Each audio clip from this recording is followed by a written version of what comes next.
Halo,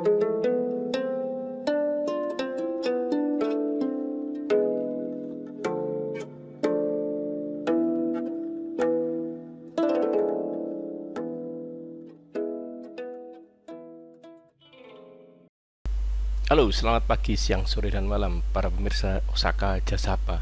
Siapapun Anda yang ingin mengenal atau sudah pernah kenal sedikit tentang Kristus akan ditantang oleh pribadi Yesus Kristus sendiri, seperti yang sudah dialami oleh para murid-muridnya dulu.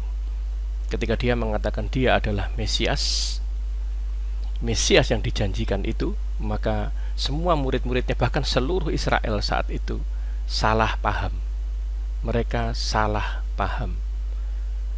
Mereka membutuhkan Mesias yang mereka inginkan, yang ada di pikiran mereka, yaitu Mesias yang bisa memimpin pemberontakan melawan penjajah Romawi, Mesias yang saleh, yang ketat dalam menjalankan adat istiadat dan detail 613 aturan Yahudi.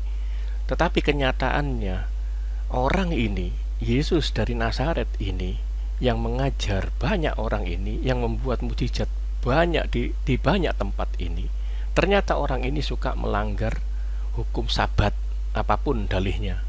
Kemudian dia makan dengan tangan najis, dia suka berkumpul dengan orang kelompok pinggiran atau kelompok najis seperti nelayan, pengemis, orang cacat, orang kusta, orang pelacur, dan kelompok kafir yang pro penjajah seperti perwira Roma, pemungut cukai, bendahara Herodes, kelompok musuh-musuh Yahudi yaitu orang Samaria, orang Kanaan, orang Venesia.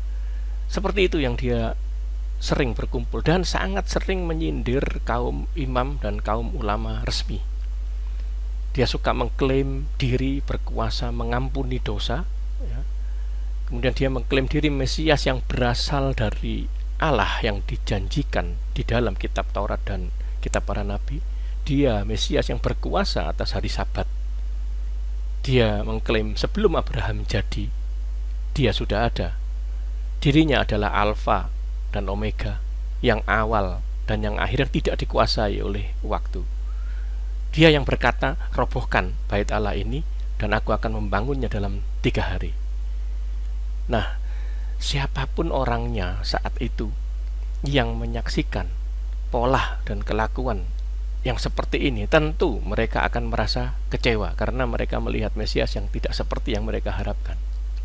Mesias yang menyatakan diri bahwa dia harus menderita, harus menghadapi kematian. Maka itu sama sekali tidak menyenangkan hati orang-orang saat itu.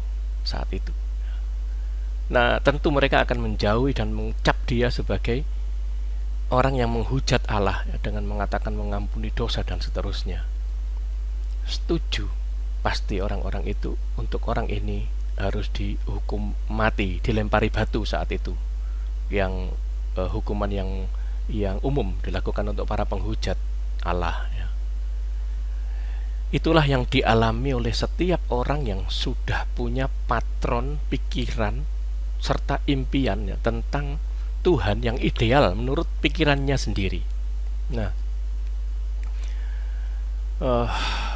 kapan murid-murid Yesus Kristus itu sadar, ya, atau celik gitu? Kapan dia sadar, dia ngeh gitu, akan semua nubuatan nabi-nabi yang ada di kitab suci tentang Mesias, hamba Tuhan yang menderita? Kapan dia sadar? Kapan para murid ini sadar? Yang harus kita bawahi, kita ingat-ingat benar adalah setelah peristiwa perjumpaan mereka dengan Yesus Kristus yang bangkit dari kematian. Setelah itulah mereka sadar.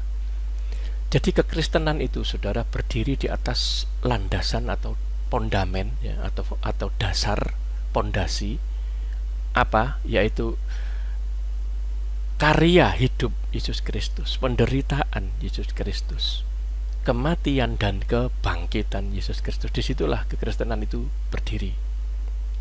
Tidak ada dasar yang lain. Kalau saudara membaca Wahyu pasal 1 ayat 17 sampai dengan 18, itu disebutkan bahwa jangan takut, ya. Aku adalah yang awal, ya, protos itu, kai eskatos, aku yang awal dan yang terkemudian itu. Dan aku telah mati, namun lihatlah aku bangkit, aku telah hidup, ya, dan aku sudah memegang kunci dari Thanatou, kai, hadou. Thanatos dan hados, kunci dari kematian dan kunci dari kerajaan maut. Anda bisa baca sendiri di Wahyu. Maka celiklah, sadarlah murid-murid Kristus yang 12 itu, bahwa junjungannya yang telah dibunuh, yang telah mati dan telah bangkit itu hidup. Dari situlah mereka berdiri dan berani menghadapi kematian, walaupun